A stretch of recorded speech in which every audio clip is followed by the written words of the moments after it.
अस्सलाम वालेकुम नाजरीन। इस एपिसोड के आगाज में हम देखते हैं कि लुकास और सोफिया ओलगान की करारगाह पहुंच चुके होते हैं और सब अपने अपने घोड़ों से नीचे उतरते हैं। और जैसे ही लुकास और सोफिया आगे बढ़ते हैं तो वहां पर वो बुरहान को देखते हैं और फिर सोफिया जैसे ही आगे बढ़कर बुरहान की जानब आती है तो उसे दरख्तों के साथ बंधा हुआ बुरहान नजर आता है, जिसे देखकर सोफिया और लुकास बहुत खुश होते हैं। सोफिया कहती बुरहान को कैद किया गया है? तो लुकास कहता है तो इसका मतलब यह है सोफिया कि वो हमारा इत्तेहादी है। और फिर इसके बाद अल्तुगा उनके पास आता है और बताता है कि ओलुगान तुम्हारा इंतजार कर रहा है। जिसे सुनकर सोफिया और लुकास ओलुगान की जानब बढ़ते हैं और जैसे ही उसकी जानब जाते हैं तो रास्ते में मौजूद मंगोल सिपाही उनका रास्ता रोकते हैं और उन्हें डराने के लिए चारों तरफ से उनका घेराव करते हैं। लुकास और सोफिया मंगोलों को धक्का देते हुए आगे बढ़ते हैं और ओलुगान की जानब जाते हैं और काफी देर गुत्थम गुत्ता होते हुए लुकास और सोफिया मंगोलों से बचकर और उनमें से निकलकर ओलुगान के खेमे के पास पहुंचते हैं। ओलुगान वहां बैठा मजे से खा रहा होता है और फिर लुकास गुस्से से कहता, जब हम उस्मान को कत्ल करने के करीब इतने पहुंच गए थे तुम हमें उठाकर यहाँ ले आए। तो ओलुगान कहता है, मैं उसे किसी के साथ नहीं बांटूंगा, यहाँ पर किसने मरना है मैं फैसला करता हूँ। और फिर लुकास अपनी पगड़ी उतारते हुए कहता है, मेरी ज़ाहरी शक्ल सूरत देखकर मुझे आम से कबायली सरदारों के साथ खलत मलत न करो। ओलुगान तुम्हारे सामने रोम का कमांडर है। लेकिन ओलुगान को लुकास की बात का कोई भी असर नहीं होता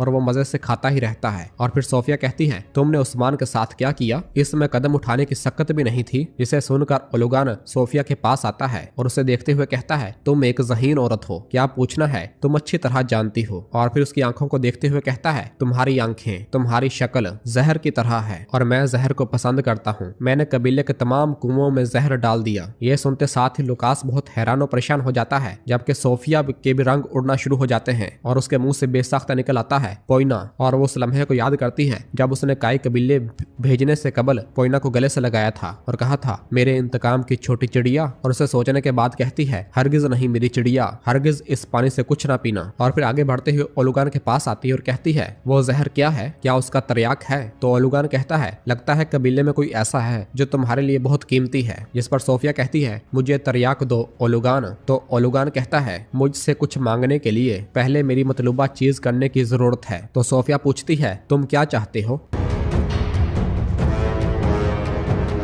नाजरीन, फिर इसके बाद हमें काई कबीला दिखाया जाता है जहां अलाउद्दीन अपने घोड़े पर सवार होकर वापस कबीले पहुंचता है और लोगों की हालत देखकर कहता है, ए अल्लाह तो हमारी मदद फरमा। जबकि गोंजा और हुलफिरा भी वापस कबीले पहुंच जाते हैं और फिर अलाउद्दीन अपने घोड़े से नीचे उतरता है और अपने साथ लाएगी जड़ी बूटियों को घोड़े की जैन से निकालते हुए गोंजा और हुलफिरा को पुकारते हुए कहता है, गोंजा हुलफिरा इसे जल्दी से पीस कर उबालें। अगर हम इसे 4 बर्तनों में तकसीम कर दे तो तमाम लोगों के लिए काफी हो जाएगा। चलो बाजियान को बताओ, चलो। सब आगे बढ़ते हैं। जबकि उधर पोइना यानी मरियम खेमे से बाहर निकलती है और भागती भागती अलाउद्दीन के पास आती है। अलाउद्दीन जो कि एक बच्चे को शिफा खेमे की जानब लेकर जा रहा होता है, उससे कहती है, अलाउद्दीन साहब मेरी मदद करें, फातिमा खातून बेहोश हो गई है। यह सुनते ही अलाउद्दीन कहता, क्या फातिमा? और फिर अलाउद्दीन उस बच्ची को एक सिपाही को दे देता है और कहता है, चलो जल्दी करो, इसे शिफा खाने ले जाओ। और अलाउद्दीन पोइना से कहता, चलो मुझे मेरी बहन के पास ले चलो। तो मरियम कहती है, वो मेरे खेमे में है। और फिर अलाउद्दीन और मरियम भागते हुए उस खेमे की जानब आते हैं और अलाउद्दीन खेमे में फातिमा को लेने रवाना हो जाता है और अगले ही लम्हे वो फातिमा को उठाकर खेमे से बाहर लाता है और कहता है, फातिमा तुम ठीक हो जाओगी, फातिमा तुम ठीक हो जाओगी, मेरी प्यारी बहन। और उसे लेकर शिफा खेमे की जानब लेकर आता है। जबकि इस दौरान मरियम भी वहां पर गिर जाती है और तकलीफ से निढाल हो रही होती है और अपने पेट पर हाथ रखते हुए कहती है, खुदावंद मुझे ताकत दे। जबकि इधर गोंजा हुलफिरा और बाकी बाजियान तरियाके जहर तैयार कर रही होती हैं और उन जड़ी बूटियों को पीस कर उबाल रही होती हैं। और फिर इधर मरियम दर्द से कहती है, मैं आजिज नहीं हूँ लेकिन अकेली हूँ, मैं आजिज नहीं हूँ। फातिमा को शिफा वाले खेमे में छोड़ने के बाद अलाउद्दीन जब बाहर आता है तो भागता हुआ मरियम के पास आता है और उससे कहता है, मरियम तुम भी ठीक नहीं हो, चलो शिफा खाने चलो।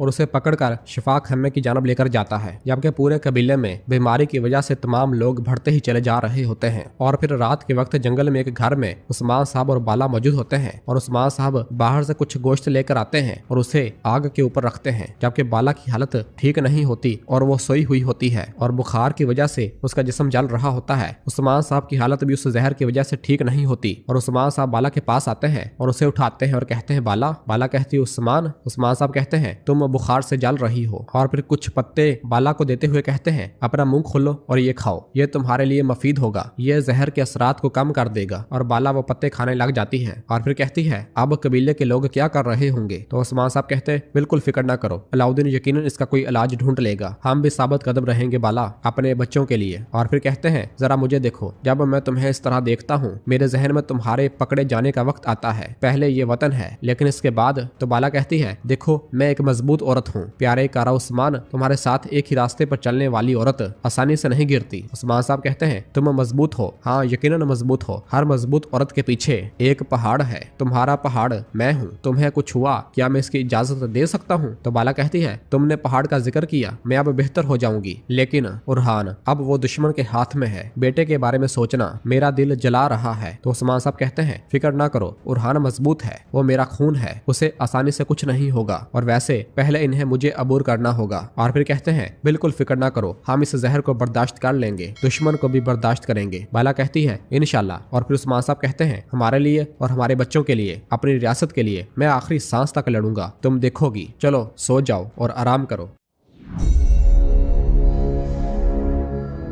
नाज़रीन फिर इसके बाद अगली सुबह हो जाती है जहां हम काई कबीले में देखते हैं कि शफा खेमे में अलाउद्दीन फातिमा के पास बैठा हुआ होता है और बिस्मिल्लाह पढ़कर उसे तिरयाके जहर पिलाता है और या शाफी पढ़ते हुए उसे पिलाता है, जबकि मरियम भी पास ही बैठी होती है। उलगन कहती है मैंने शुमार करवाया है कि सुबह से अब तक कितने जनाजे हुए हैं, कितने बच्चे, अगर ये इलाज कामयाब नहीं होता तो अलाउद्दीन कहता है मैं कोई हल तलाश करता हूँ उलगन खातून, और वहां से बाहर रवाना हो जाता है। और फिर होलफिरा बेगम खातून की मददगार खातून को वो तिरयाके जहर पिला रही होती है और कहती है हिम्मत करें थोड़ा पिए। और उसे पिलाने के बाद जैसे ही जाने लगती है तो वो होलफिरा का हाथ पकड़ लेती है और उससे कहती है मैं। होलफिरा पूछती क्या हुआ है, तो वो कहती है मैंने आपके साथ बहुत बुरा किया है, जबकि गोंजा भी उसकी बातें सुन रही होती है। वो कहती है मैंने आपके साथ बहुत बुरा किया है। गोंजा उसके पास बैठते हुए कहती तुम क्या कहना चाह रही हो गुलताना। तो गुलताना कहती है बेगम खातून, वो चाहती थी कि मैं आप दोनों को एक दूसरे का दुश्मन बना दूं। ये सुनते साथ ही होलफिरा और गोंजा एक दूसरे की जानब देखती हैं। इस दौरान बेगम खातून भी शफा खेमे में आ जाती है और गुलताना के पास आती है। होलफिरा गुलताना से कहती अपने आप को मजीद न थकाएं, आपने जो बताया हमने सुन लिया है। और फिर बेगम पूछती क्या ये ठीक है, और बहुत परेशान हो रही होती है। होलफिरा कहती दवा ने इनमें से किसी पर असर नहीं किया। ये सुनते ही बेगम गुलताना के पास बैठ जाती है और फिर गोंजा अलाउद्दीन से कहती है अलाउद्दीन हालात खराब होते जा रहे हैं, अब हम क्या करेंगे। जबकि अलाउद्दीन भी मुसलसल सोच विचार में मुब्तला होता है और कहता है हमें वो जड़ी बूटी नहीं मिल रही, मैंने सोचा था कि कम से कम ये वाली जहर के असरात को कम कर देगी, लेकिन इससे फायदा नहीं हुआ। जबकि इस दौरान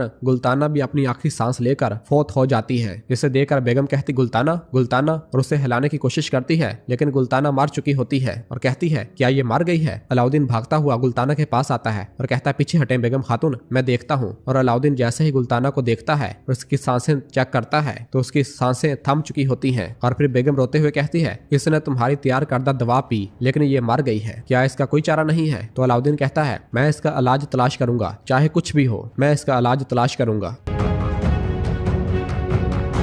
और नाजरीन इसी जगह पर एपिसोड खत्म करते हैं, मिलते हैं बहुत जल्द अगली एपिसोड के साथ। वीडियो को लाइक कर दें और जिन दोस्तों ने अभी तक चैनल सब्सक्राइब नहीं किया वो जल्दी से चैनल सब्सक्राइब कर दें और बेल आइकन घंटी वाले निशान को भी प्रेस कर दें ताकि आने वाला एपिसोड्स आपको आसानी मिल सकें। दुआओं में याद रखें। अल्लाह हाफिज।